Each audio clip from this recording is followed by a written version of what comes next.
In this lecture, we are going to learn about cursor in PLSQL.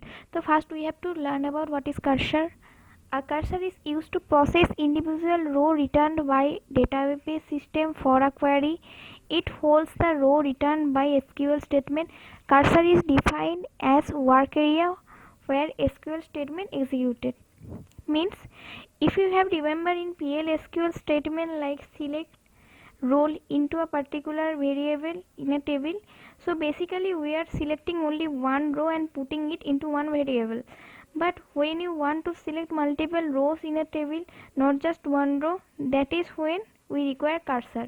Means जब भी हम लोगों को एक सिर्फ रो नहीं बहुत सारा रो को फेच करना होता है तब हम लोगों को कर्सर का ज़रूरत पड़ता है. मीन्स सपोज हम लोगों को एक टेबल के अंदर रो को सिर्फ सिलेक्ट में रोल नंबर जिसका है उसका सिलेक्ट करना है, तब हम लोगों को कर्सर का ज़रूरत नहीं पड़ता.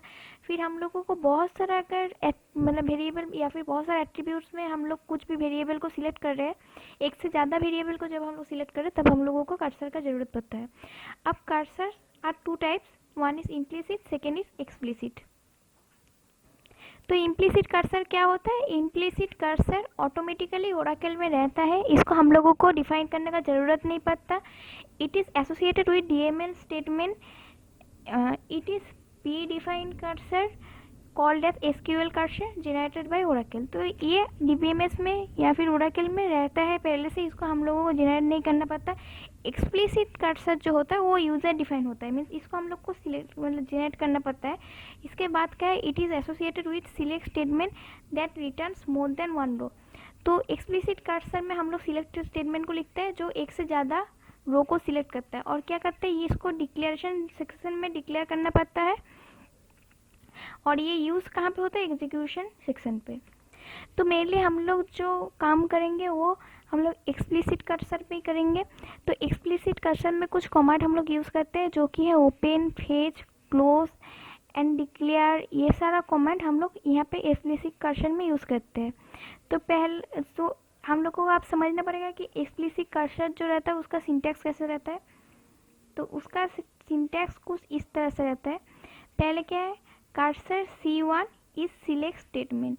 मीन्स कर्सर C1, तो कर्सर का जो नाम हम लोग दिए उसका नाम क्या है? C1. और यहाँ पे हम लोग कोई भी सिलेक्ट स्टेटमेंट को लिखेंगे जो कि मल्टीपल रो को या फिर मल्टीपल जो रो रहता है उसको क्या करेगा? सिलेक्ट करके हम लोगों को दिखाएगा. फिर हम लोग क्या करेंगे? ओपन करेंगे कर्सर को. उसके बाद रो क्या करेगा? फेच करेगा, मीन्स रिट्रीव करेगा. किसको? जो मल्टीपल स्टेटमेंट हम लोगों को मिला उसको रिट्रीव करके हम लोगों को दिखाएगा कि इतना. सपोज हम लोगों को 5 रो है तो 5 रो का कुछ हम लोगों को स्टेटमेंट चाहिए, तो इसको हम लोग लिख देंगे पहले डिक्लेयर सेक्शन पे. इसके बाद हम लोग क्या करेंगे? ओपन करेंगे कर्सर को और फेच करेंगे कि कौन सा रो हम लोगों को रिटर्न किया. फेच करने के बाद वो हम लोग शो कर देंगे. फिर क्या करना पड़ेगा? क्लोज करना पड़ेगा कर्सर को. तो ये एक एग्जाम्पल है जिसमें पहले हम लोगों ने क्या किया? डिक्लेयर किए. किसको डिक्लेयर कर रहे हैं? CID स्टूडेंट, फिर ID टाइप. यहाँ पे टाइप क्या है? ये टाइप है डेटा टाइप. तो हम लोग किसको? हम लोग एक स्टूडेंट नाम का टेबल है, तो टेबल से हम लोग किस किस को फेच कर रहे हैं? एक ID को फेच कर रहे हैं और एक रोल नंबर को फेच कर रहे हैं. इसके बाद हम लोगों ने क्या किया? कर्सर को डिक्लेयर किए.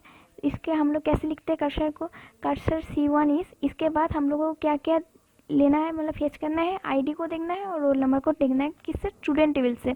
तो यहाँ पे हम लोग सिलेक्ट स्टेटमेंट लिख दिए.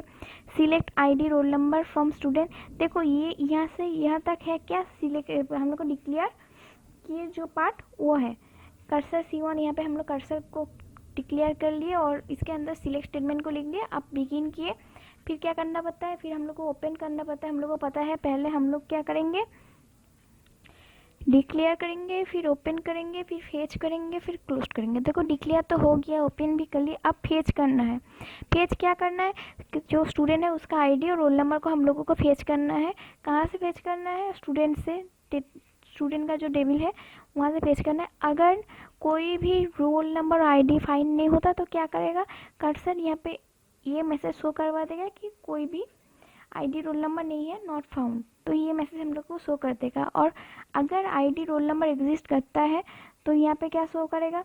आउटपुट ऐसे हम लोग इस कमेंट के मदद से हम लोग आउटपुट लिखते हैं और आउटपुट के अंदर हम लोग क्या पैरामीटर पास कर देंगे, सी आईडी और रोल नंबर। तो हम लोगों के पास आईडी और रोल नंबर हर एक टेबल का, मतलब हर एक टेबल में जो हर एक रोज में आईडी और रोल नंबर है वो सारा रो को सिलेक्ट करके हम लोगों को फेच कर देगा और दिखाएगा। तो ये सिंपल कॉन्सेप्ट है। इसके बाद हम लोग क्या करेंगे, ये जो लूप हम लोग चलाए इसको हम लोग क्या कर देंगे, एंड कर देंगे। फिर क्या करेंगे, क्लोज करेंगे C1 को। अब यहाँ पे एक क्वेश्चन आता है, लूप हम लोग क्यों चलाए। सपोज एक टेबल में 10 रो है, तो कर्सर क्या करेगा, कर्सर पहले आएगा फर्स्ट रो पे, उसमें देखेगा कि आईडी और रोल नंबर है कि नहीं। अगर आईडी और रोल नंबर है तो उसको सिलेक्ट कर लेगा। फिर आएगा सेकेंड टेबल पे, फिर उसमें देखेगा कि आईडी और रोल नंबर है कि नहीं। अगर है तो उसको सिलेक्ट करेगा। ऐसे कहाँ तक कर्सर लूप चलाएगा, अगर 10 रो है तो नंबर 10 तक ये लूप चलता रहेगा और 10 रो को सिलेक्ट करेगा। ठीक है। अगर रो में कोई आईडी और रोल नंबर नहीं है तो ये क्या दिखा देगा, डेटा नॉट फाउंड। अगर आईडी रोल नंबर मिल गया तो उसको हम लोगों को ये शो करेगा। तो बहुत ही सिंपल कॉन्सेप्ट है कर्सर का। आई होप तुम लोगों को समझ में आ गया होगा। अगर नहीं आया तो कमेंट सेक्शन पे कमेंट करना।